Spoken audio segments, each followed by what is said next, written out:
नमस्कार, आप देख रहे हैं टीवी9 भारतवर्ष का डिजिटल प्लेटफॉर्म और आपके साथ मैं हूं आयुष मिश्रा। और आज कोरोना बुलेटिन लेकर मैं आया हूं आपके सामने और ये आंकड़े जो हैं भारत के दिन पे दिन बढ़ते ही जा रहे हैं। कल का दिन था फ्राइडे और एक तरीके से भारत में ये ब्लैक फ्राइडे भी इसको कहा जा सकता है, क्योंकि जिस तरीके से जो कोरोना के भयानक आंकड़े सामने आ रहे हैं वो बहुत ही ज्यादा डराने वाले हैं। कोरोना के लगातार मामले बढ़ते जा रहे हैं, मौतों की संख्या दिन पे दिन बढ़ती जा रही है और इसी बीच 57% से ज्यादा जो आबादी है देश की, वो इस वक्त कहीं ना कहीं कर्फ्यू की वजह से, लॉकडाउन की वजह से, अलग अलग जगहों पर अलग अलग चीजें हैं जिसकी वजह से वो घर में कैद होकर रह गए हैं। इस बात का अंदाजा इस बात से लगाया जा सकता है कि भारत की जो स्थिति है वो विश्व के मानस पटल पर यानी कि वर्ल्ड लेवल पे सामने आ चुकी है कि कितने भयानक आंकड़े हो चुके हैं और कितनी भयानक स्थिति भारत में कोरोना वायरस की हो चुकी है। आप ये सोचिए कि शमशान घाटों पर शवों को जलाने के लिए लोगों को कतार में यानी कि लाइन में खड़ा होना पड़ रहा है। इतना ही नहीं, जो लोग बीमार हैं वो मेडिकल या हॉस्पिटल्स के बाहर लाइन लगाए हुए हैं, उनकी तो गिनती खैर है ही नहीं, लेकिन जो लोग शमशान पे हैं उन्हें अपने डेड बॉडी को जलाना है, उसके लिए भी लोगों को लंबी लंबी लाइनें लगानी पड़ रही हैं। एक तरीके से ये पूरा ब्लैक फ्राइडे साबित हो रहा है और आने वाले दिनों में बहुत से राज्यों में कंप्लीट लॉकडाउन लगा दिया गया है अगले कुछ दिनों के लिए, जहां पे बहुत ज्यादा मामले बढ़ रहे हैं। जैसे कि महाराष्ट्र की बात कर लें, हम एमपी की बात कर लें, छत्तीसगढ़ की बात कर लें, लेकिन वहीं पे कुछ राज्य, दिल्ली और इस तरीके के राज्य, यूपी, इस तरीके के राज्य ऐसे भी हैं जहां पे वीकेंड पे कर्फ्यू लगाया गया है, यानी कि एक तरीके से वीकेंड लॉकडाउन भी आप इसको कह सकते हैं। आंकड़ों की अगर हम बात करें देश में, तो फिलहाल पिछले 24 घंटे में 2,33,869 मामले। आप सोच सकते हैं कि इस बात की इंटेंसिटी कितनी ज्यादा है कि ये आंकड़े लगातार 2 लाख के पार हर एक दिन आते जा रहे हैं। और ये वो आंकड़े हैं जो हम आपको पिछले 24 घंटे के बता रहे हैं। ये वो आंकड़े हैं जो पिछली बार जब कोरोना की फर्स्ट वेव थी, तब भी जिस समय कोरोना एकदम पीक पर था, उस वक्त भी ये आंकड़े खुद को पार नहीं किए थे जो इस वक्त कर रहे हैं। यानी कि जो सेकेंड वेव है वो जाहिर तौर पे बहुत ज्यादा खतरनाक है और बहुत ज्यादा रिस्की है। 2,33,869 नए मामले आए हैं।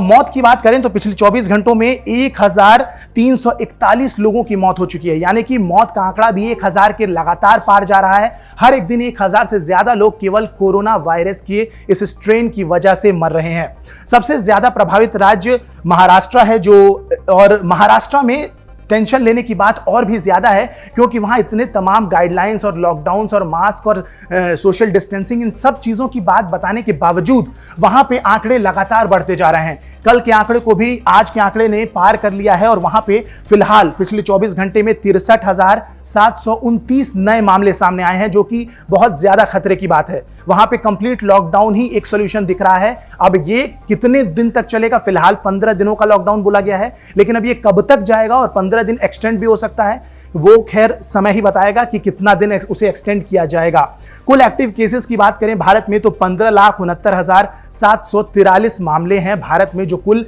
एक्टिव केसेस हैं फिलहाल। अगर हम कोरोना की बात करें कि हमारे अलग अलग स्टेट्स में कितने हैं, तो फिलहाल डिस्चार्ज जो लोग हैं वो यानी कि आपके 12,67,120 के आसपास इतने लोग डिस्चार्ज हो चुके हैं, जो कि अच्छी बात है, लेकिन मौतों की संख्या भी बढ़ती जा रही है जो हमें नजरअंदाज बिल्कुल नहीं करना चाहिए। साथ ही साथ अगर हम वैक्सीनेशन की बात करें तो लगभग 11,99,37,661 लोगों को वैक्सीनेट किया जा चुका है। ये आंकड़े आपको स्क्रीन पे बहुत बड़े लग सकते हैं, बहुत ज्यादा लग सकते हैं, लेकिन जो भारत की स्थिति है और भारत में जो पॉपुलेशन है उस हिसाब से ये आंकड़े काफी कम है और इन्हें जल्द से जल्द तेजी से बढ़ाने की काफी जरूरत है। अगर हम बात करते हैं स्टेट्स में, स्टेट वाइज क्या स्थिति है, तो हम देख सकते हैं कि महाराष्ट्र की बात हमने की, यहां पे एक दिन का, हर दिन पिछले दिन का रिकॉर्ड टूटते जा रहा है। वहीं अगर हम बात करते हैं आपके दिल्ली एनसीआर की बात करें, दिल्ली की बात करें, तो यहाँ पे कुल मामले जो हैं आपके 11,793 माफ कीजिएगा, इतने नए मामले आ चुके हैं और यहाँ भी लगातार बढ़ते जा रहे हैं मामले, जो कि खतरे की घंटी है। अगर हम बात करते हैं चंडीगढ़ की, तो यहाँ पे भी बड़े तेजी से मामले बढ़ रहे हैं। छत्तीसगढ़ में भी मामले बहुत ज्यादा तेजी से बढ़ रहे हैं। मध्य प्रदेश की बात करें तो यहाँ पे भी आप देखेंगे कि आंकड़े जो है लगातार बढ़ते जा रहे हैं और परिस्थितियां खराब होते जा रही हैं। ये ऐसी चीजें हैं जहां पे आपको ध्यान देना होगा, और सरकार या कोई भी कुछ कितना भी कर ले, लेकिन जब तक हम खुद से ध्यान नहीं देंगे इन चीज़ों का, शायद हम इन चीज़ों को नहीं रोक सकते हैं और ये बहुत तेज़ी से बढ़ रहा है। हालांकि बहुत सारे राज्यों में ये लॉकडाउन और कर्फ्यू लगा के कोरोना की जो ये चेन है इसको तोड़ने की कोशिश भी की गई है। लेकिन अब ये किस हद तक सक्सेसफुल होगा ये तो वक्त ही बताएगा। वहीं अगर हम इंटरनेशनल लेवल पे बात करें, जो कोविड का ग्राफ है वो हम देख सकते हैं कि सबसे ज्यादा इन्फेक्टेड जो कंट्रीज हैं फिलहाल वो यूएसए है, जहां पे 31,557,182 मामले आ चुके हैं, जो वहां पे सबसे ज्यादा हैं। पिछली बार पहली वेव में ही यूएसए जो है वो सबसे ज्यादा इन्फेक्टेड राज्य था, सबसे ज्यादा इन्फेक्टेड कंट्री थी। उसके बाद भारत ने ब्राजील को पीछे कर दिया है, कुछ दिन पहले की ही बात है, ब्राजील को फाइनली भारत ने पीछे कर दिया। और ये ऐसे आंकड़े हैं जिसमें आपको शायद शर्म आनी चाहिए कि एक देश होने के नाते हम लगातार आंकड़े हमारे देश के बढ़ते जा रहे हैं और ये बहुत बड़ी चिंता का विषय है। ब्राजील तीसरे नंबर पे है जहां पे 13 करोड़ के आसपास लोग इन्फेक्टेड हैं और भारत के नीचे है। इसके बाद फ्रांस का नंबर है जो काफी पीछे है फिलहाल अभी इन देशों से, और उसके बाद रशिया का नंबर आता है। तो कोरोना के ये जो मामले हैं, हालांकि उत्तर प्रदेश, अगर अपने राज्यों की बात करें कि भारत में क्या माहौल चल रहा है, क्या स्थिति चल रही है, तो दिल्ली में जैसा कि आपको पता है कि फिलहाल वीकेंड कर्फ्यू लगा दिया गया है, यानी कि फ्राइडे की रात से मंडे की सुबह तक आपको कहीं भी जाने की अनुमति नहीं है।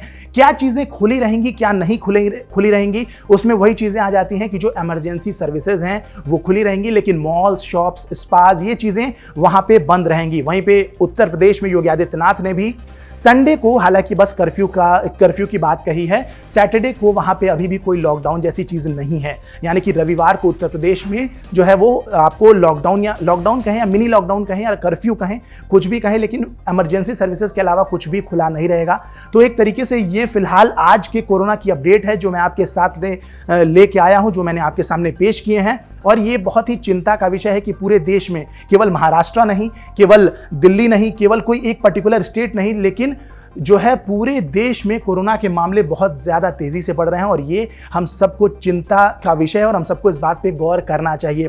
फिलहाल आज के कोरोना बुलेटिन में फिलहाल इतना ही। बाकी देश, दुनिया और बाकी खबरों के लिए बने रहिए हमारे साथ और सबसे ज़रूरी बात, अपना ख्याल रखिए, मास्क पहनिए, सोशल डिस्टेंसिंग को फॉलो करिए और हाथों को सैनिटाइज करना बिल्कुल ना भूलें। नमस्कार।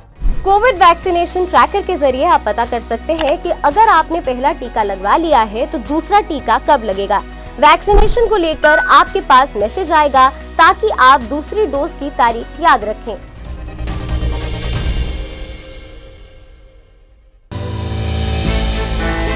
हमने की गलती फिर एक बार, कोरोना ने किया दोबारा प्रहार। मास्क, 2 गज दूरी, करें अपनी सुरक्षा खुद। कोरोना टीका हम सबको लगाना है, मिलकर साथ समझदारी से कोरोना को हराना है।